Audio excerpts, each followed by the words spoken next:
everyone, and welcome back to the Brightworks and another match of Beyond All Reason, where today our match is played on Hades Pond, a crystal-laden battlefield full of these little water reservoirs that these commanders are going to be vying for control over, under, and across.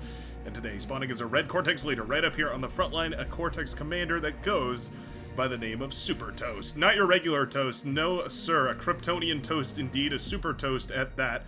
Going to be going into a triple max solar panel wind turbine all over the place start here as a Cortex commander. Now, all the way on the other side of the map, the Authority on 1v1s, a commander we all know and love, a commander that goes by the name of Barcast TV, or BCTV as it's shortened to here, a Cortex commander in blue. Looks a little cursed to see a Cortex commander in blue. I say it every time, but it's so true. And it rhymes, so you know it's true as well. The Cortex commander in blue here going to be going into a bot lab. Alright, cool. So we've got a bot lab here for the blue commander and a vehicle lab for the red commander, going to be going up basically right on against each other. Now, the pink commander here, Mr. Tumnus, is also another familiar face here, so we've got ourselves a little bit of a celebrity showdown. And it does appear like, indeed, Mr. Tumnus is going to be going up against Zydka here, another prominent player, another player whose name I definitely recognize for their skill and for many of the replays that I've seen here, going to be going up all against each other on the northern side. So from a macroscopic scale, I'll zoom out here for a second as we talk about this. From a macroscopic scale, sometimes what you have is the strongest player on one side and then the other strongest player on the other side, and then you'll get this situation I call a yin-yang match, where you sort of swing out in one direction and swing out in the other, and it's basically a race to see who can win that side first and collapse down on the others. This, however, is not that situation. This is a situation where, roughly speaking, the two teams are lined up basically OS for OS right down the middle.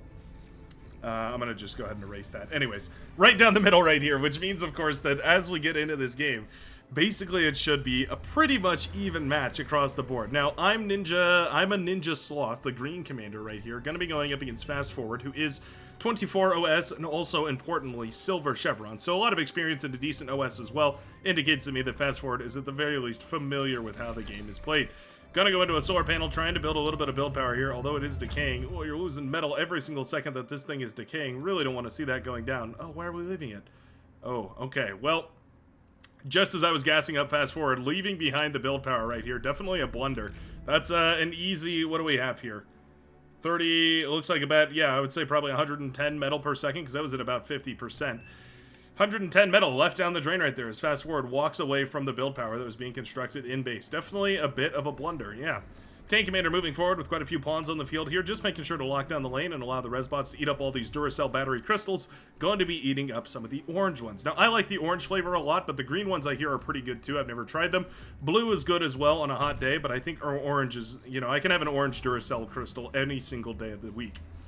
Super Toast here expanding forward now with the commander moving forward as, well, slowly as a commander can. Fighter plane is going to shoot down the scout right here, but there's also a bomber on its way across. Apparently hitting that weird glitch that makes bombers extra slow. Or did it? Is that maybe just how slow bombers are? I'm not entirely sure. Whoa, fighter plane engages right here, misses all of its shots, over swings, and doesn't have the nose authority to shoot that bomber down before its payload delivers. Boom, boom, boom, boom, boom. Heavy impulse bombs connect against the red base, taking out loads of wind turbines right here. Definitely a nice connection for the bomber. Making up its value right there, connecting those bombs against about 6 of those wind turbines, and of course the metal extractor as well, means that that bomber will have done its job. Fighter plane still patrolling around over here, an ace if there ever was one, shooting down any fighters that it can find. Ooh, there's a commander in a transport. I think that's vaguely more important here. Oh, Barcast moving for the D-gun, gets the D-gun! Oh, it wasn't a commander, pardon me, it was a thug in a transport. Not sure why we were using a medium transport for that. It was a thug in a transport, I thought it was a commander. Whew. Oh, I was excited for a second right there, but nice D-gun regardless, as Barcast TV manages to blast that transport out of this guy here, denying the opportunity I think the pink commander was looking for to try and drop one of those very pesky thugs in the backline to harass the blue commander's eco. Meanwhile, we've got Hovercraft out on the map right here. We have a good old-fashioned Goon, the fast attack Hovercraft with a hilarious name, going to be popping up in the enemy backline here and tearing apart all the eco that it can. Gonna pop a metal extractor or two and get its values worth in the back here. Goon costing about, I believe it's about 65 metal. Means, of course, that killing 2 metal extractors is going to provide its value, not only in the death of the metal extractors, but also, of course, just the fact that with those mexes down, they're no longer producing resources, right? So you're going to be in a pretty good way. Zydka looking to D-gun down this twin guard right here. Yeah, they do so much damage to commanders, though. You can't really afford to. unless there's no commander here, and Super Toast is in position to intercept that commander. If there's no commander, sometimes you can get away with it, especially if you have the energy to cloak your commander. In this case, though, Super Toast is in position to guard. Of course, commanders can body block to shut down those D-guns. One of the, well, the only unit in the game that can actually do that. I don't know if fake commanders can, if decoy commanders. I don't think so. I think decoy commanders pop whenever you D-gun them. Super Toast very low here. Suffering the firepower of those aggravators quite a while right now. Yeah, every one of those blasts is 4% off that commander's HP bar. 12, ooh, 8. That commander down to just 8% HP and falling. Those Rocketeers, they want it. They want that kill badly. Gonna settle for the Incisor right here, which is fair enough, but the Twin Guard does come up, and it means that at least for the time being, this line will be fairly secured against any of these aggravators pushing forward. As you can see, aggravators have to come within range if they want to aggress into those beautiful Twin Guard LLTs. However, as far as the LLT is concerned, it only can fire its head, its top head. It's yeah, it's head-mounted head.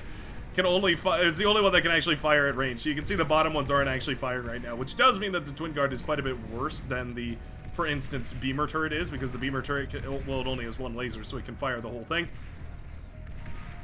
It means that these Twin Guard oftentimes, yeah, they leave a little more for one. Definitely a lot better against spam, though. Yeah, they do survive. You know what? They're hailing up, or holding up against this rocket siege quite well here. There we go. A joined effort from the blue and green forces will probably finally be enough to take both of these down. Blowing up one of them while the other is being repaired finally breaks the defensive position right here, enough that the blue and green forces can push forward. And my goodness, what a push it is. Rocketeers firing away left, right, and center. Aggravators, pardon me, the Cortex Rocketeer. It's about 1 million Rocketeers for the blue and green commanders right here, just pushing forward with those beautiful rocket butts. Meanwhile, the brown commander and the pink commander, Chicken Sticks, and it looks like Tipped, pardon me, going to be pushing this midsection here. Actually doing a great job. Gonna put this commander in a terrible position. A beautiful connection right there, as suddenly the hot pink commander manages to jump on top of the blue commander with a whole bunch of those thugs. Nice deacons there from Zydka, but yeah, the blue commander goes down and blows up the entire army here. Definitely well worth the value of all those army units that commander exploded for. Well, I'll be. Suddenly, what was at one point 2 gargantuan armies has now been reduced to 2 dead commanders and a whole bunch of scrap on the battlefield. It doesn't get any better than that. That's about as fantastic a trade as you could possibly hope for after losing all those static defenses and all the rest of it. Yeah, that really is the ultimate connection that you're hoping for. Wow, a lot of rocket hovercrafts here. Interesting choice from Batman Hat, the purple commander back here, who's gone ahead and gone into a hovercraft lab. Now, for exactly the unit that we're seeing in production right now, the Halberd, I want to say that this isn't too crazy of an option, right? It's not the most insane thing. Those Halberds are basically a sumo. They're like a sumo on hover jets rather than, you know, the 2 legs that sumos usually waddle around on. Rocket hovercraft are also really powerful too. For one, their ability to fire their rockets up and over hillside, their terrain handling capability makes them very, very powerful. But of course, the ability that they don't actually have to stop and aim either. They just need to get within range of an enemy, and then they'll launch their rockets up in the air. And as long as those units or the structures are staying in one place, then the rocket hovercraft are going to do wonderfully against them. Obviously, that's just a micro check. You're just checking to see if your opponent is willing to keep up with the pace of that. But the more rocket hovers you have here, and especially those arbiters as well, the more of them you have, the more and more your units have to remain microed, right? As you're moving them around, there's more and more chance that a rocket is going to collide with them.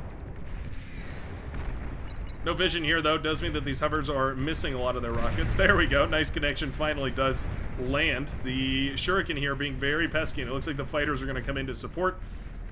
Decent fighter engagement here for the green commander, for the Cyan commander here. Yeah, manages to get behind most of the orange fighters there and take out a large majority of them before they can engage. I would say that that's about as fabulous of an air fight as you could possibly hope for. A beautiful dogfight right there from Dao Pao, the Cyan hero here, who managed to save the southern side from being harassed to death by shurikens and other opportunistic air fighters. Shurikens coming in now. Shurikens plus the rocket hovers are pretty nasty because, of course, the shurikens paralyze things, and it means that the rocket hovers have all the opportunity in the world to actually fire away at them. What on earth are these doing? These aggravators moving within range of the LLT, but not within range to actually see it. There we go. Finally moving within range to fire at it properly. Little bit of a miss micro right there from Zydka. Not the end of the world to lose 3 aggravator at this point in the game, but it does sting a little bit. There's no reason those really should have gone down right there. And we continue to see the rocket bots continuing to be a nightmare to deal with on the front line. The more and more thugs you have, the more solid your wall is, the more likely it is that those rockets are going to connect, and the more value that they can get. It's the same issue with having too many rocketeers as well. It's why they're highly dependent on surface area. The more of a concave, the larger of a concave that you can build, the better for your rocketeers. But of course, that comes with the finite limit of their attack range, and that's somewhat limited in the T1 era. Once you get into T2, though, you can really start to scale like a madman. You benefit from flanking as well. You get about a 50% damage boost from firing from opposite ends, right? Or essentially a 90-degree offset, right? If there's a unit standing right here, and you're firing here, and your other unit is firing here, you're going to get about a plus 50% bonus. Draw that out real quick. How many other games let you draw on the map? It's pretty awesome. One of my favorite quality of life things about Beyond All Reason is definitely the fact that they let you draw on the map. Lightning Turret here, the real hero of the show, blasting away at a whole bunch of these bots and vehicles and all sorts of other stuff. And my goodness, it just barely stays alive, but really the only HP that matters is the last one. And it does do a wonderful job of clearing up a whole lot of this. And you know what? Just like that, suddenly this whole area has become a graveyard. Loads of metal available for the reclaim right here. Any commander worth their salt is going to know to jump on top of this, and it looks like Tony Tripleshot is going to be sending out a resbot, as well as the blue commander, to eat up a whole bunch of these bots and these graves in order to try and fund a big army. Super Toast and Mr. Tumnus pushing on this northern side, doing a wonderful job of it too. A Twitcher has been pumped out right here. Barcast TV stepping it up to a T2 here. Going to go ahead and get into that T2 game. Meanwhile, the red and pink commanders still pumping out T1. So the longer this goes on, the more time you spend on T1 facing T2, the more inefficient it's going to be, right? So Tumnus and Super Toast both in a little bit of a timer. Oh, nice D-gun right there. Connects with the Sumo. Early Sumo can be very difficult to shut down, so blasting that apart with the D-gun, one of the most efficient options in the catalog here for the hot pink Cortex commander, who is marching forward to try and shut down some of these mines. Yeah, one of the best things about the Twitchers is, of course, their ability to build those medium landmines means that whenever they come out on the battlefield, you have to be a little bit more careful about that. Sheldon also firing away from the hillside, going to pop down one of those Twitcher, but we haven't quite seen the numbers here on those Sheldon to really be worth it. Landmines doing wonderfully, though. Every one of those landmines that pops is going to find some value. A torpedo launcher. How on earth did that get there? I guess Tony Tripleshot using the commander to build a torpedo launcher at some point in the game. Going to go ahead and be shut down by a couple of Wolverines over here. A bit of a strange interaction that. Usually we don't see those shell shockers, Wolverines firing away at naval defensive positions, but sometimes it does happen. Here's the halberds. Ooh, and I love halberds. Get a glory shot of these real quick.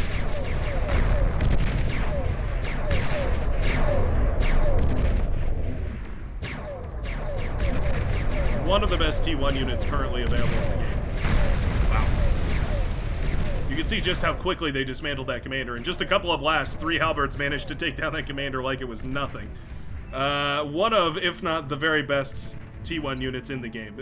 As far as metal and energy costs go, it's quite high, but the value you can get out of one of those halberds is really immense. Medium tanks pushing forward at this point. Loads and loads of thugs moving forward here for the pink commander as well, and Tony Tripleshot is very far forward. Yeah, I want to say this is probably a little bit greedy right now for the Seafoam Green Commander, who is running very low on HP. 6%, 2, and boom goes the Seafoam Green Commander of Tony Tripleshot, our 16 OS American hero.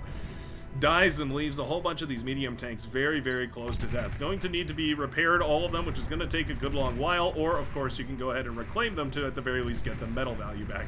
Probably my choice right here, because we are ready to step up into a T2 game. Reclaiming those tanks so you get the full metal cost. Not a bad idea. It, of course, means you remove a little bit of firepower, potential firepower, from your front line. Not that it's the end of the world here, though. All this metal is going to go back to the blue team, and so as long as it's being spent appropriately, we should see T2 coming up shortly here, yeah. The Powder Blue Commander building a couple of shell shockers and not sending them out either, a little bit of a mistake. Always important to make sure you're using the metal that you built. The units that you built with the metal, rather. Nice vehicle composition on the southern side here as well. That's the red commander went down to the Sumos, and the consequent push from the green commander managed to take out the tan commander here, Broccoli Man 38. Broccoli Man the 38th. Medium tanks facing off against thugs here, of course, obviously an advantage for the medium tanks, who are going to have quite a bit more HP, quite a bit more sustain, a little bit more range, and a little bit more damage. They're just better all across the round. But of course, they cost a little bit more. Coming in at 235 apiece versus the thugs 140 means you can have roughly 33% more thug per brute. Something like that. Don't quote me on the math, it's just close enough. Never catch me doing actual math in a YouTube video. Love this, though. The Sheldon are coming out slowly but surely. We went ahead and went for the fusion reactor, which is a little bit greedy because, of course, there was an opportunity there for the red forces to attack, but they decided to go ahead into T2. Surely, no T2 in the backline. In fact, we've got idle constructors back here as well. These need to be making wind turbines or upgrading the economy or doing something with themselves. We also have a load of static defense that should be taken down at this point. There's no reason really to have this around. Most of the time when you're using static defense, you want to make sure that you're using it on a line that it's going to get value on. Holding it in the backline is preventing run-bys, and you don't need heavy laser towers to prevent run-bys. Typically, flamethrower turrets or lightning turrets or even just some LLTs will suffice to shut down ticks or grunts or pawns or any of those T1 trash that usually end up being run-by units. Oh, Halbert's taking advantage of their hoverability. Floating their way downtown, floating slow. Faces past, they're a land boat. Okay, I'm done. Sorry. Maroon Commander Atheliox, Atheliox, the Maroon Commander, in a little bit of trouble here as these Alberts march forward. They also appear to be EMP resistant. I can't tell entirely. It looks like, if anything, they're slightly EMP resistant. They seem to not care too much about those shuriken in the air firing away at them. I'll tell you what they're wonderful at, though, is destroying units. The thugs stand no chance here as those heavy laser beams connect with them. Those green heavy laser beams now blasting away at all of this. The lone shurikens in the sky trying their best, but getting blasted down, yeah. Not able to shut down these hovercraft like they were hoping to, and suddenly these hovers in the backline have pulled so many forces from the front that this is going to be very comfortable to retake right here for the Purple Commander. Spybot connects right here on the front line for the blue and green forces. They're going to be able to catch some of those T1. Maybe not the units that they were hoping to catch, but at the very least, always nice to take down some of them. Fiend's going to make very short work of this, and of course, getting a Twitcher or a Resbot or something out there to reclaim all that is going to be quite useful. Super Toast in a little bit of trouble here. Yeah, that commander being blasted away by the Sheldon from long range. Of course, they don't do much damage per blast, but they can fire for ages, and they just have so much range. There's not a lot you can do to out-kite them. Wow. Halbert's doing so much damage per blast. Single-handedly tearing apart these thugs right here, despite being outnumbered significantly, managing to kill numerous of these thugs. I suppose for 500 metal apiece, they ought to be pretty good, and they certainly are. T1 statics here are going to be blasted apart by the Sheldon, though. It's the age-old conundrum of building those T1 statics when you're getting ready for a T2 game. After, I would say, minute 6, you have to be really careful about building those T1s. Oftentimes, the only case where you'd want to build those T1s is when you're preparing to counter spam. If you know the opponent is going to be sending out pawns or grunts, ticks, or rovers, rascals, and all the rest of those scout units, it's the one case where really you're going to want those T1 static defenses around, and basically just LLTs, maybe some beamer turrets and twin guards, but heavy laser towers have no place in the game after about 8 minutes, which is a little bit of a shame, I will say. There have been looks into countering that or changing that, making HLTs a little bit more powerful, a little more costly, but a little more powerful. As far as I can tell, it hasn't succeeded because a lot of those still remain basically useless, and my goodness. A fusion reactor's worth of rocket hovercraft here. I don't know what static defense we're prepared to kill right here, but it basically could be any of them. There's not a lot that's going to stand up to 23 rocket hovercraft firing away at this point.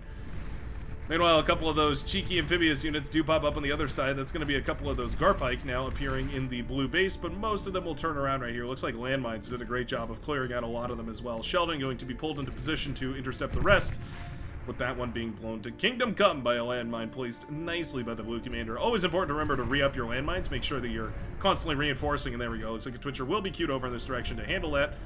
Lovely, multifaceted control right here from the blue commander. Blue and green commanders in tandem. We're up to T2, but it has been a long minute since T2 has been on the field here for the blue team. We're just barely stepping into T2 at this point for red. Had a massive positional advantage, but didn't transition it into a tech advantage, which is usually, 9 times out of 10, the right move here.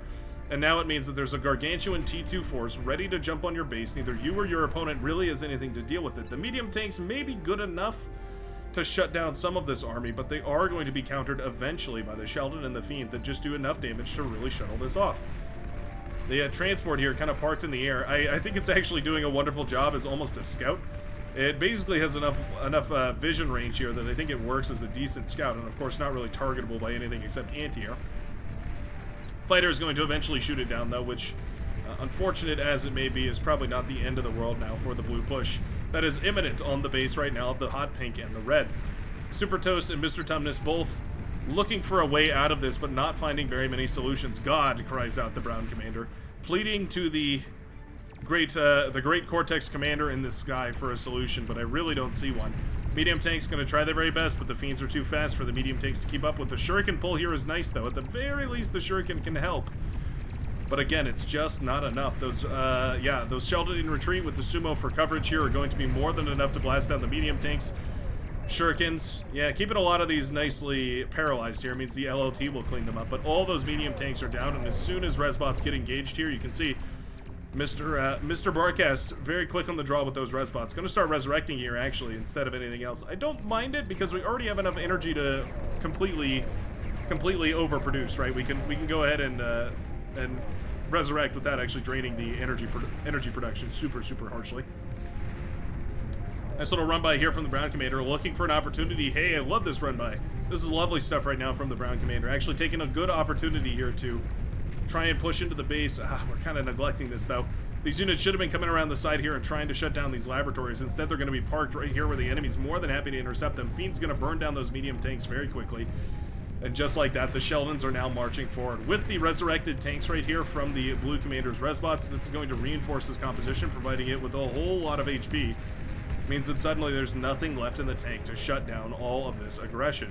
Heavy tanks rolling out of the lab right here, but it's just a single Tiger heavy assault tank going up against loads of thugs and more Sheldon than you can count. All going to be dismantling this northern side. A beautiful push on this northern side, getting that T2 advantage up and running and maintaining the front lines until there's an opportunity to push forward even further. And this is the kind of advantage that buys you. The Sheldon disappearing the base here of Mr. Tumnus and swiftly moving their way towards the red base now. Just barely getting their T2 up and online, but with nowhere near enough build power to actually continue producing units, suddenly the northern side has crumbled. The southern side with a ridiculous rocket launcher hold as well. I mean, just a staggering number of rocket launchers fired up into the air and just colliding on the ground.